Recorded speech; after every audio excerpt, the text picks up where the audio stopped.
नमस्कार दोस्तों, आप देख रहे हैं जीके ज्ञान सागर न्यूज। मैं हूं आपका दोस्त विवेक। देशभूमि उत्तराखंड जगह की वादियों में देवताओं का वास है और जहां प्राकृतिक सुंदरता दुनिया भर में पर्यटकों को खींच लाती है। लेकिन इन दिनों उत्तराखंड के पहाड़ों पर कोई विदेशी पर्यटक नहीं, बल्कि एक छोटा सा नन्हा सा जापानी मेहमान चर्चा का विषय बना हुआ है। जी हाँ, हम बात कर रहे हैं पंच की। एक ऐसी जापानी बंदर मकैक जिसने अपनी मासूमियत और हरकतों से न सिर्फ स्थानीय लोगों का बल्कि सोशल मीडिया का भी दिल जीत लिया है। आखिर ये जापानी बंदर भारत कैसे पहुंचा और क्यों लोग इसके दीवाने हो रहे हैं? अगले 10 मिनट में हम आपको पंच के इस अनोखे सफर की पूरी कहानी बताएंगे। वीडियो को अंत तक देखिए। पंच से जुड़ी कुछ ऐसी बातें जो आपको हैरान कर देंगी। क्या है पंच? पंच एक जापानी मकाक है जिन्हें स्त्रोमक्की भी कहा जाता है। ये आमतौर पर जापान के ठंडे इलाकों में पाए जाते हैं।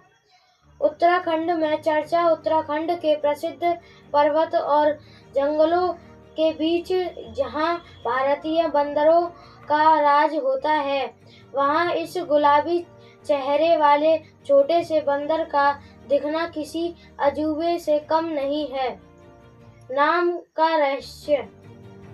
स्थानीय लोगों और टूरिस्टों ने इस बड़े प्यारे से पंच का नाम दिया है। इसकी शरारतों से और इंसानों के साथ घुलने मिलने का अंदाज इसे दूसरों से अलग मानता है।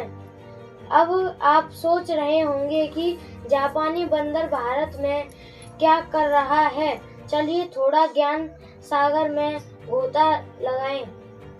जापानी मकाक की विशेषता। यह बंदर दुनिया की सबसे उत्तरी क्षेत्र में रहने वाले बंदरों की प्रजाति है।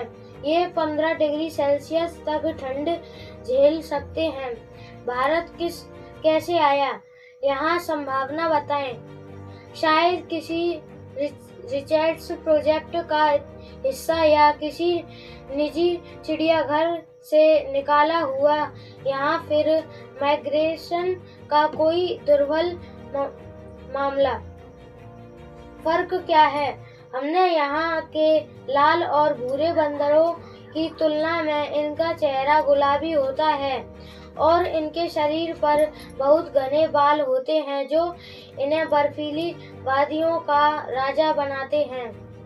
पंच सिर्फ एक बंदर नहीं बल्कि एक सेलिब्रिटी बन चुका है। लोग दूर दूर से इसकी एक झलक पाने आ रहे हैं। पंच की सबसे खास बात यह है कि बहुत फ्रेंडली है। वह लोगों के साथ से फल खाता है और कैमरे के सामने पोज भी देता है।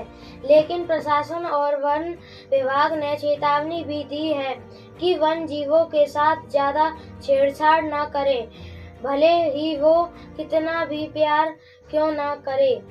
इस नन्हे जापानी मेहमान की वजह से इलाके में पर्यटक भी बढ़ा है। तो दोस्तों, ये थी कहानी हमारे नन्हे जापानी दोस्त पंच की। क्या आपने कभी किसी जापानी बंदर को असलियत में देखा है? यहाँ आप उत्तराखंड जाकर पंच से मिलना चाहते हैं? कमेंट में जरूर बताएं। ऐसी और ताज़ा जानकारी देखने के लिए हमारे जीके ज्ञान सागर से जुड़े रहें। धन्यवाद।